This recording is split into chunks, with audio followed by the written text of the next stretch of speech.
Welcome to Cars Yeah, show number 70. This is Cars Yeah, where you'll enjoy interviews with inspiring automotive enthusiasts. Mark Green is here to provide you with a fuel injection of automotive inspiration. So get in, sit down, buckle up, and get ready for a wild ride here on Cars Yeah.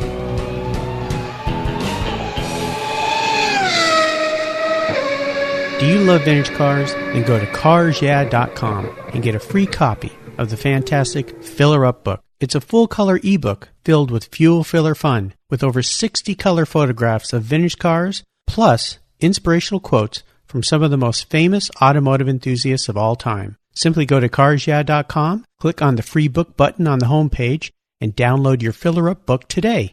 It's free at carsyeah.com. Hello, automotive enthusiasts. Today I'm really excited to introduce my special guest, Ed Barr. Ed, are you buckled up and ready for a fun ride? I'm ready, Mark. All right. It's great to have you here. Ed Barr is an assistant professor of technology at McPherson College in McPherson, Kansas. McPherson College stands alone as the only school in the United States to provide a bachelor's degree in Automotive Restoration Technology. Ed grew up in Tyler, Texas, and he received a BA from the University of South. Is that Sewanee, Tennessee? Sewanee. Sewanee. Okay. And an MA from the University of Kansas. After graduate school, Ed began a career in art museum administration, and between 1999 and 2005, he served first as the assistant director and then the director of the Mulvane Art Museum in Washburn University in Topeka, Kansas. In addition to his museum duties, he taught several art history courses and museum studies in Washburn. With a passion for automobiles, he went on to earn a BS in Automotive Restoration Technology from McPherson College. From there, he worked in the Vintage Restoration Ltd. in Union Bridge, Maryland, where he restored British cars. And then in early 2010, he joined the McPherson College facility, and he currently teaches sheet metal restoration and the history of automotive design.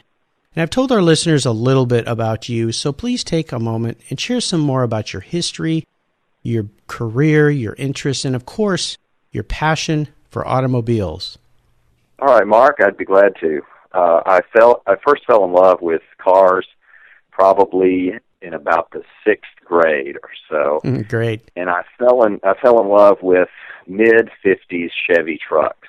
The style of these trucks just struck a chord with me, and I didn't know anything about engines or mechanics or anything like that at that age, but I just knew that I loved one of these vehicles, and someday I would have to have one. Well, after, I'm sure my father got tired of hearing me talk about these trucks, which growing up in Texas, you would see from time to time, really pretty often in the 80s. Oh, yeah. And I think when I was about 13, he bought for me a 1959 Chevy pickup. Oh, wow. It needed plenty of work, and I can remember looking at it the first day with the hood open, and I knew something was missing, and that being the air cleaner, I now know. But at the time, that's how little I knew as a 13-year-old, that normally there was this large round object on the top of an engine, and mine didn't have one. Yeah, so that's cool.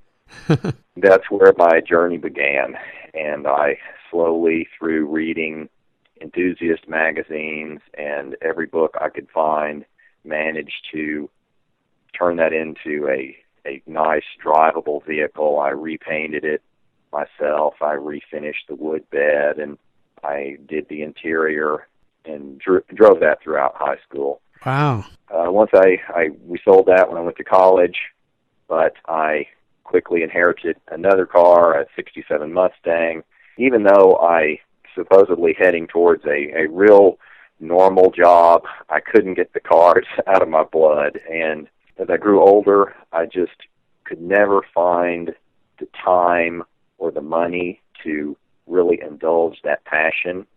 I dabble in several different things. The bio doesn't give you the full picture. I also made sculpture, metal sculpture. I went to law school for a year and a half and did various other things. But once I got into museum work, I loved teaching, and I loved the artifacts being around the artifacts, I really appreciated the educational part of sharing those with people. But again, the only time that I really got to work on my car was at night, late at night on the weekend. I just kept getting older and thought, this is never going to happen. And finally, my wife made the observation that, you clearly love this. Why don't you try to do something with cars? And that was all the encouragement I needed. And I found out about McPherson College from someone that I worked with at this art museum in Topeka. And once I took a tour of the building, it was like the heavens opened and this light shone down. And I smelled the old crankcase smell that I know your audience would be familiar with. An old engine, when you crack it open, has this certain aroma.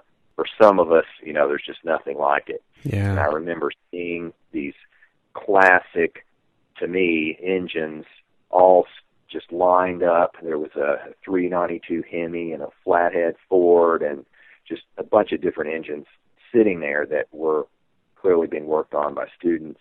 And I looked at my wife, and the look on her face was just, oh my gosh, what have I done here? Well, the beast is loose. Yes, exactly. And now I'm used to seeing that look all the time on people who come through on tours, so I understand what they're doing. But what started then was the realization that you really can make a career of your passion. You really can be excited to go to work every day.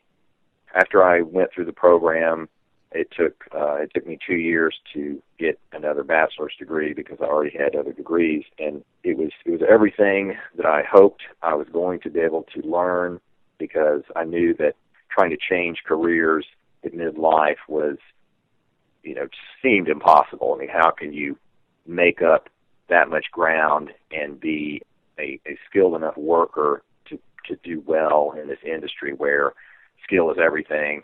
And at least I had the right kind of background in museum work with documentation and attention to detail and sure, being able to use care and handling objects and things like that. And so I had some of the skills already.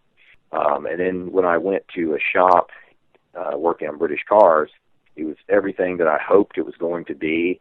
I can remember driving to work every morning and just thinking, wow, this is it. This is everything that I hoped working on cars was going to be.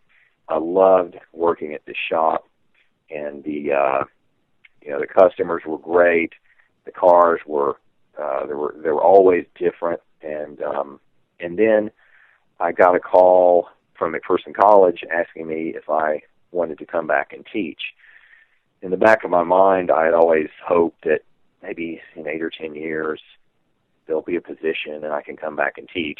I didn't expect it to happen in 3, but I knew that I loved the program, and I believe wholeheartedly in what they're doing there, and I knew that I loved teaching, and so, of course, I accepted the opportunity to come back here. And since I have returned, I'm only more convinced that this is exactly where I need to be, and I'm doing what I need to be doing.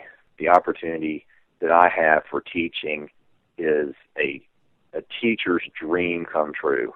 The students that I have are enthusiastic. They've come from faraway places to hear what we've got to tell them and show them. So the audience is just right. I'm not trying to inject statistics and accounting and things into people who are not receptive to it. It's basically, oh, you've always wanted to learn how to use the English wheel. Well, here, let me show you. And so that makes it fun. And then the fact that I get to engage all of the senses in what I'm doing.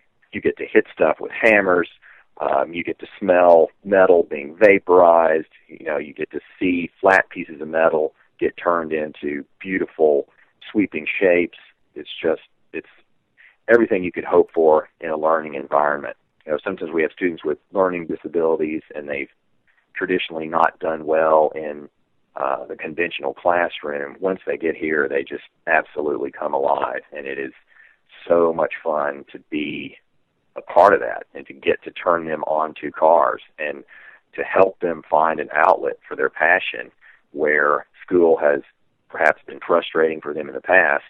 Here, they just thrive, and they're anxious to come in outside of class so that they can practice their TIG welding or whatever. It's really just an unbelievable experience. You are a fortunate guy, and I'm sitting here with a big smile on my face because you are the epitome of what Cars Yeah is all about, is finding a way to wrap your passion around your career. And you've done it in multiple of ways, your passion for cars and your passion for teaching.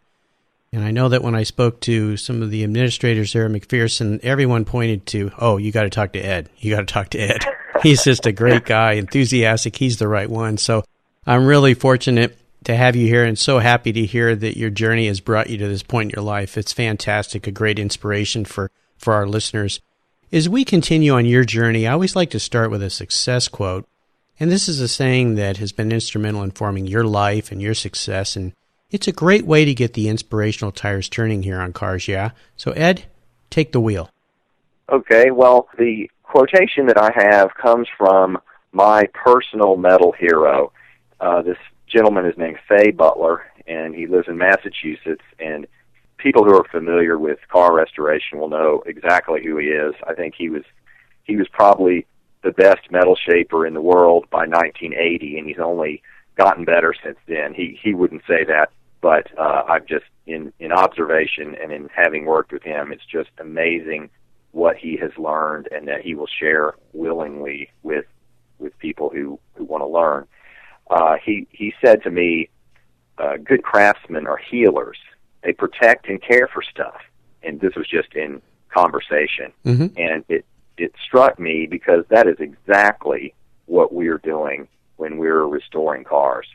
And when, for example, in the shop where I worked on British cars, the customers, you could tell you would click with them when they saw the sparkle in your eye when you're talking about their MG, TD, or whatever, that all of these cars had a story, as most cars that get restored do.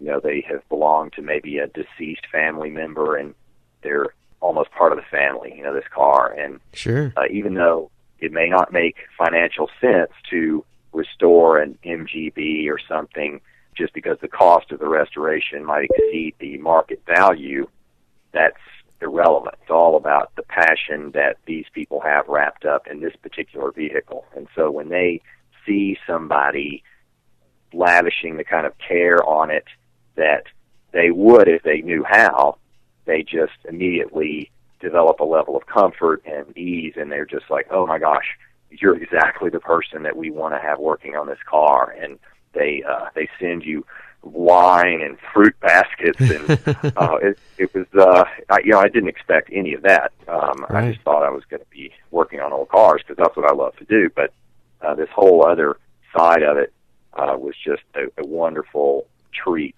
Oh, and yeah. Then as teachers, that's what we're doing as healers. We're trying to connect with these young people and allow them to have the lives that they want to have. That's what I tell them. It's, I'm not here to criticize you and, point out how you're falling short in this or that way. It is to allow you to have the life that you want to have. And there are things out there that you don't even realize are possible. Different kinds of careers, different avenues in restoration or museum work or working in private collections that most of us regular people don't even know exist. And once you have gotten a little bit deeper into the industry, you're just like, oh my gosh, there are these people who take cars to these auctions, or they prepare cars for Pebble Beach, or they exercise cars for a private collector, and just it really opens your eyes to what is possible. And so as the teacher, then you're better able to find out, okay, what does this student really care about? What are their skills? And then you work on those strengths.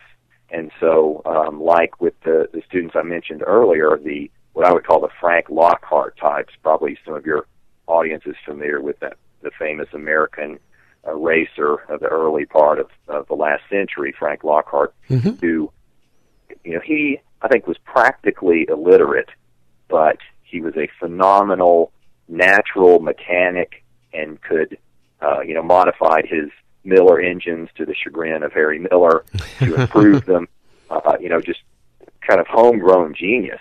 And, we have, our students are certainly better prepared than he was through their education, but likewise, they're not all naturally bookish or anything like that. And so we find these kids who are extremely strong with their hands, and they just need an outlet and a way to make something that they can take pride in. Sure. And so it's just a lot of fun to connect them with a career. So many golden nuggets there you spoke about, and one of the things that stands out in my mind is you hear this within the automotive field and the collector market is we're really just caretakers of these pieces of equipment, these pieces of art, these machines.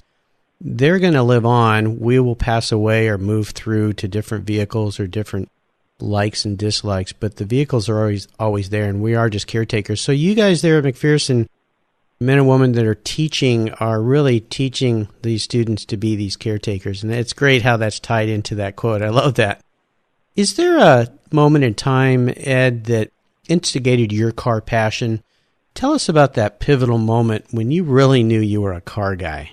Well, it's hard to identify the first moment, but I have to say that it's reassuring or reaffirming to me that all the time things happen to me that give me goosebumps, and that lets me know that I'm doing the right thing. Yeah. I'll give you an example that I think your audience would understand. We have the college various cars that have been donated that we use for projects for students to work on. And one of these is a 1929 Wayman-bodied Rolls-Royce. Wow. A Wayman body is a fabric body, basically. They were never very popular in the United States, although they were pretty common in Europe.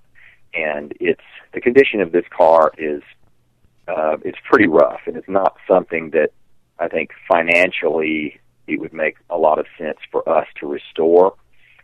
And so it's just kind of been sitting in storage with the other cars because we didn't know what to do with it. And in my history of automotive design class, I had them do a reading from Automobile Quarterly about Wayman bodies. And then we did kind of an authentication exercise where they poured over the car with flashlights and magnifying glasses, and their job was to try to authenticate whether this was truly a Wayman body or not. And the catch was there were certain factors that seemed to suggest, well, of course this is a Wayman body, but then there were other things that suggest that maybe it wasn't. And so they had so much fun pouring over that car and prying back behind the door panels to see how the window channel was created and everything, because these are all some of the details outlined in the article about how the cars were built. And to see a bunch of kids who are, probably not one of them was older than 22, to get that excited about a car that old that looked as rough as it looks, just literally gave me goosebumps. And that kind of thing happens all the time because you are connecting with somebody, getting them, they're that excited, or you're channeling their excitement into a productive outlet that presumably they'll be able to do something with later. Those are the kinds of things that keep me going every day. What a fun project. That's great. Yeah. So, Ed, what I want to do now is take a look at some of the roads you've driven down and crawl under the hood and get our hands a little dirty. Would you share with our listeners a huge challenge or even a great failure that you faced in your career that really pushed you to a breaking point, and more importantly, how you overcame that and what you learned from it? Well, I would have to say something that sticks out in my mind is the fear of feeling over my head when I graduated from school and got a job in a shop. There were several times there when I first began at the shop where I just felt white panic, just, oh my gosh, I'm supposed to do what? I feel so over my head, and it was a paralyzing feeling to be in that position, because you're asked to do something on some extremely valuable car, and when you start cutting out pieces of metal, that's very permanent, and you better be able to get it back. Yeah. And fortunately, I took a deep breath, whispered numerous Hail Marys, and carefully thought back through my training, and sure enough, and I always tell the same story to the students, because I think it can help them down the road. Yeah. If you think back through your training, you can string together the different projects or skills that will allow you to complete this task. You're still going to be terrified, but until you've done it. But the training is there, and so or if it's not there, you can certainly seek out a resource, a book, an expert, or something. But fortunately, in thinking back through these projects, I was able to string together the different things that I needed to know to complete these projects, and fortunately, everything worked out. And and there was never just a time where I fell flat on my face. But I guess the lesson to take away from that is to have more confidence in yourself than maybe you think you have a right to have, and don't be afraid to be self-reliant and find the answers that you need and just forge ahead.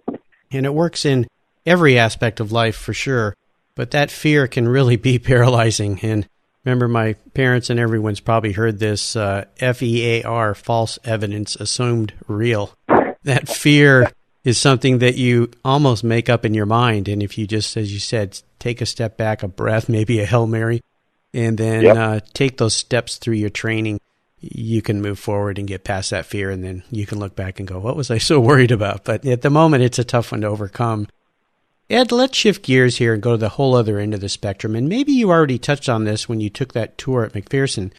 Would you share a story with us when you had a real aha moment about your career? A time when you realized that, you know what, I think this is what I really need to be doing, and I'm really going to be successful at it.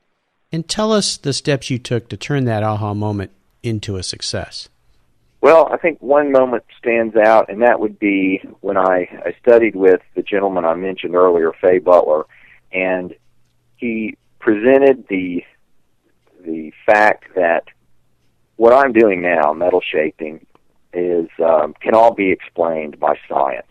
You should be able to make any decision if you look at the material and understand the material. And so basically, it's the science of the materials. This is something that any engineer would just be, well, of course, But to me, it had never occurred to me the extent to which everything that needs, any problem that I would have in the sheet metal lab can be solved through understanding the materials. And that was the epiphany. And then, and through studying with him, I felt comfortable enough that then I could go to books on metallurgy or any arcane, dark corner of science and ferret out whatever it was that I needed to know. And then I felt like I could explain it to my students in a way that they would grasp it just because of where I am. If I were strictly in the classroom, the minute I would start talking about martensite or planes of atoms or things like that, I mean, you can imagine that a 20-year-old's eyes are going to glaze over. Who cares? But when sometimes you can actually apply it before you even understand what's going on, and by that I mean, if I hand them a piece of aluminum and they at first can bend it and shape it easily, and then they stretch it out and it becomes stiff and work hardened, and then I have them anneal it and all of a sudden it's soft again, they have some context on which they can hang that information, and then it'll stay with them. Sure. And so it was just like, oh my gosh, this is exactly what I need. This is how I can explain this science to these kids who otherwise couldn't care less. But then once they see how it applies to what they need to do, then immediately they're interested and they're willing to go with me down these. They know now when I head off down some scientific explanation, they know that there is a real application that they can understand. Right. And so something's coming down the line. There goes Mr. Barr again. Yes. Down the science path. Let's have a little fun here. What was your first really special vehicle? And perhaps you could share a memory you had with that vehicle with the audience. Well, my special vehicle would have to be my pickup truck, and it was, I guess, doing it's the same kind of memories, I suppose, that most enthusiasts have in high school of naturally modifying the engine in certain ways so that you have the rough idle, and it's faster, and you do all the things that you're not supposed to do. And those nights of driving up and down Main Street with other teenagers and those kinds of experiences, I think that's what a lot of us fall back on as kind of getting us into this hobby. Sure. Now, that truck was the one that your father bought you? Is that the one you're talking about? Okay. And what year was that again? 1959. 59. Great. Now, are there any vehicles that you've sold that you really wish you could have back? I have to say no, just because I am so excited about what I'm doing that I can get excited about anything. And so, I love the truck. I love other cars that I've had since then. The fact is, I have so much fun going to work every day that it just doesn't matter what my personal project is. There's enough reward every day that, there's something to keep me going. Wow, you're a lucky guy. I know. Is there a current project you're working on right now that really has you excited and fired up? Absolutely. There's a gentleman in California who has put together what we believe to be an original Harry Miller chassis for a recreation of the 1935 Indianapolis winning car driven by Kelly Patillo. He has an Offenhauser engine to go in it, and this car was the first year that the former Miller engine was now Offenhauser. Fred Offenhauser was one of Miller's creditors, and he ended up with the patterns and everything for Miller's engines, and so it's basically a Miller with a new name called Offenhauser. And our students are building the body for this car. Best thing about it is how the gentleman plans to use it, and that is he wants to take it to different car events and give people rides. It's a two-van car in 35, and so he especially wants to reach young people to get them excited about cars, and so he wants to showcase student work, so he plans to only paint half the car, and so you'll have bare metal on one side and painted on the other side. Students will have done, yes, all of the work. So it has, I'm all excited because there are 2 seats to upholster and interior panels and a tonneau cover, so I'm picturing I've got all these people lined up to do different projects on it, in addition to the metal. And it's just incredibly fun. And I have it situated in the metals lab right in front of this big window that opens out into the hallway, so that every day there are all these people out there with their noses pressed against the glass, wanting to be a part of this. And, here we are. Oh, that sounds like a fantastic project for sure.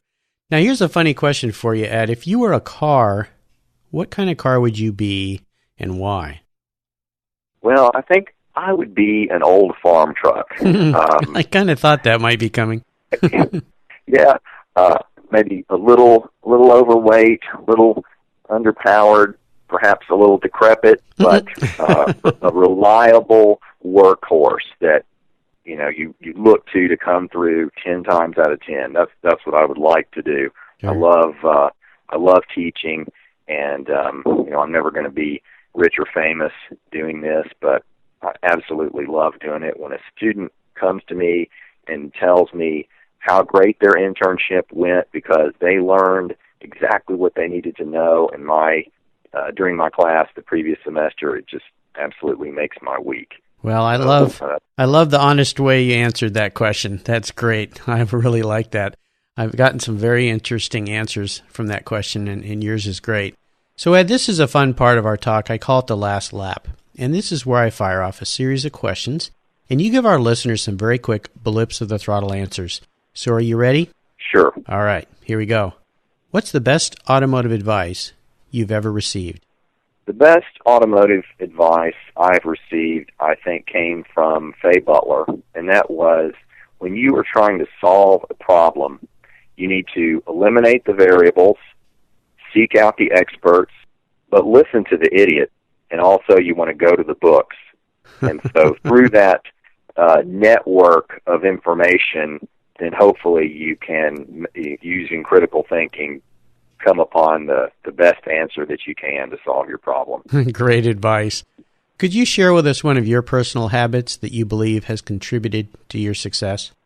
To always try to keep improving.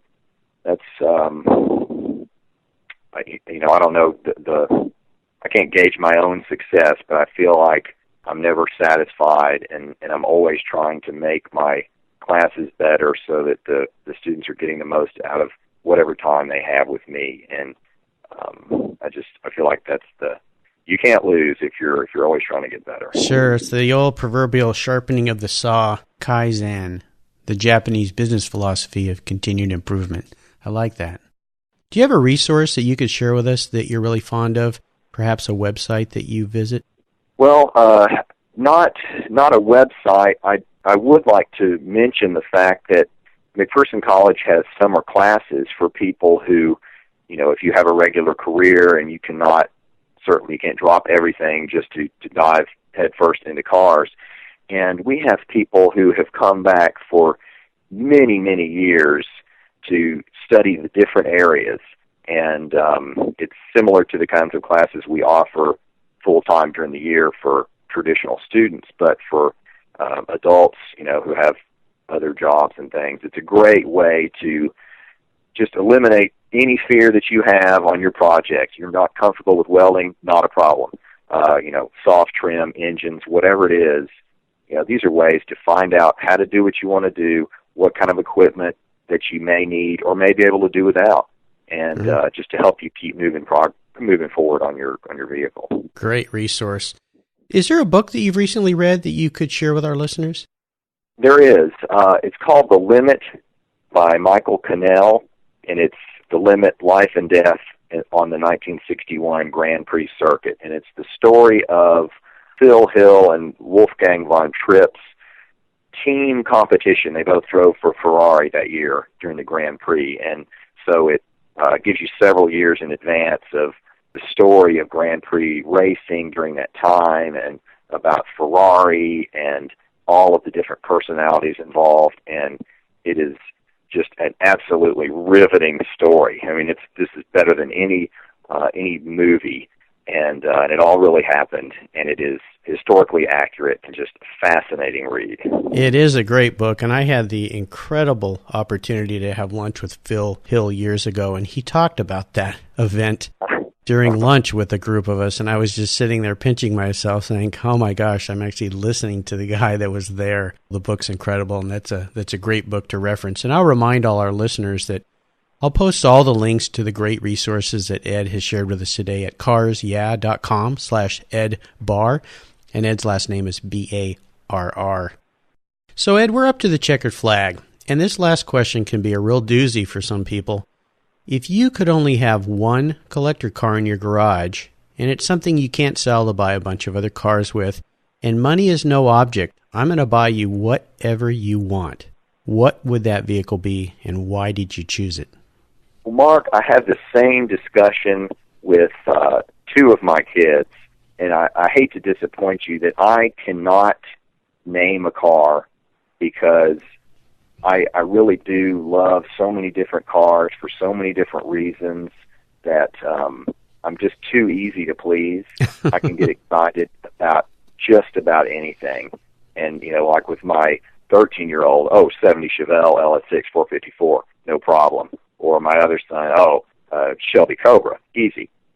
But for me, it's just I can fall for the most forlorn, bizarre stuff that I just can't. I can't narrow it down. Well, I'm not going to let you off the hook here, because you're not going to be my first guest that didn't answer this question. So I'm going to press you a little bit here, if you'll allow me.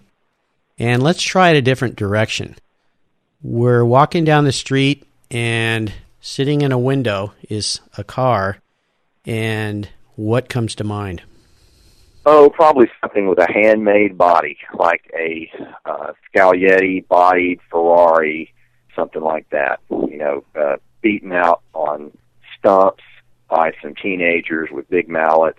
Fenders aren't the same from side to side, but who cares? It's totally cool, and, that's a great car. Well, I got you close. Not quite to the exact car, but at least I got you a little close. So I won't feel too defeated today, okay?